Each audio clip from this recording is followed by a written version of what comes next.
afternoon, this is HorseRacingNation.com editor Jared Horak, and welcome to my second in a series of videos devoted to 2011 Kentucky Derby Contenders. Now, we had numerous graded stakes in the 2-year-old ranks last week. Let's get right in and recap the action. First up, the Champagne Stakes at Belmont Park. Uncle Mo was the heavy favorite, coming off of an impressive maiden win at Saratoga, and in the Champagne Stakes, he didn't disappoint. He went out and battled on the pace without stepping it up, put that rival away, won nicely. He finished powerfully as well. Mountain Town rallied from off the pace to finish a clear second. Do note that Mountain Town was coming out of the maiden claiming ranks at Saratoga, so it's doubtful how strong this race really was. But Uncle Mo definitely passed his first stakes test, and now he's going to try 2 turns in the Breeders' Cup Juvenile.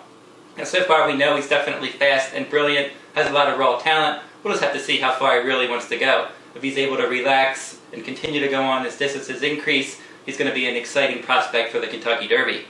Now, his stablemate in that event, Stay Thirsty, he ended up scratching out of the Champagne, and they're going to train up to the Breeders' Cup Juvenile. So Todd Pletcher seems to hold a strong hand in that event. Stay Thirsty, nice long distance pedigree, should continue to develop as distances increase.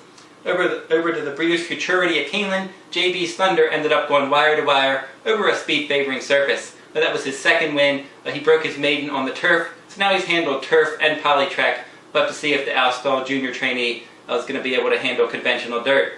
His next start could be the Breeders' Cup Juvenile or the Delta Jackpot at Delta Downs. That Delta race is a graded race worth $1 million, so that would be a good chunk of change for any horse trying to qualify for the Kentucky Derby next year. Running second in the Breeders' Futurity was Santiva, also from the Todd Pletcher barn. Now, Santiva had a bad start, rallied from well off the pace to finish second in the Breeders' Futurity. It was a good effort.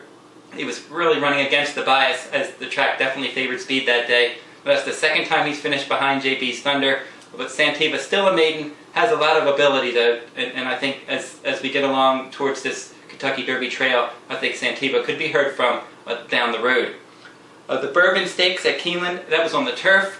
Rogue Romance was an impressive off-the-pace win for trainer Ken McPeak. Rogue Romance set well back, and he made a powerful run home. He was able to run down Cozy Kitten. Cozy Kitten ran a good race sitting in mid-pack, took the lead, but Rogue Romance just went right by that one.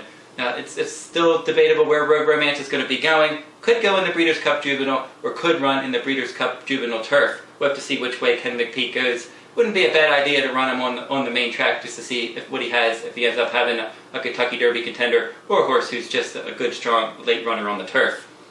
Another Breeders' Cup Juvenile news, Ireland's top 2-year-old Pathfork will not be making the trip over, had a minor setback, and they decided that they're not going to come for the Breeders' Cup Juvenile.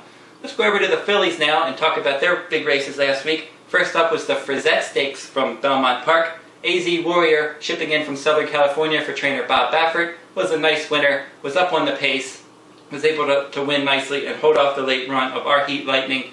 Our Heat Lightning did not have the smoothest trip, didn't have a great start from the inside, was kind of stuck down on the inside, ended up running second. That was a good effort. She had already won a grade 1 earlier, and this Todd Pletcher trainee definitely has talent, and she should continue to get better. As should the third place finisher, Joyful Victory. The Joyful Victory was my top choice in the Frizette. She was coming off of a nice maiden win from post 12 at Delaware Park, around 2 turns. Cut back to 1 turn in this Belmont Park event. Was up on the pace wide throughout. Ended up finishing a solid third. Only the second lifetime start, and this one should continue to get better as well. We go over to the Alcibiades at Keeneland.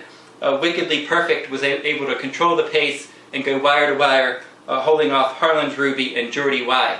Now, Wickedly Perfect came out of that race with a bone chip, and she is out of the Breeders' Cup Juvenile fillies. Maybe Geordie Y and Harlan's Ruby will end up running there. This race didn't seem particularly strong on paper. We'll have to see how it plays out over the long run. I do know that there was a key race run at Del Mar earlier this year, the Del Mar Debutante. The winner of that race, Tella Kelly, and the horses that finished behind Tella Kelly, 3 of them have already come back and won grade 1 races. Wickedly Perfect, as I mentioned, in the Alcibiades. Rigoletto in the Oak Leaf actually beat Tella Kelly, and then AZ Warrior won the Frizette. So that Darley Debutante was definitely a key race, and some of the horses there, like Tella Kelly now, who will try to run her second 2-turn race in the Breeders' Cup Juvenile fillies. I do note that Tella Kelly will get Calvin Burrell up for that event. He's definitely the top gun at Churchill Downs, and I think that she could be the one in her second two-turn race to move forward, switching over to dirt. She's one to watch in the Breeders' Cup Juvenile Fillies. Do note, if you'd like to see my 2011 Kentucky Derby Top 10 blog, go on over to pick6blog.com.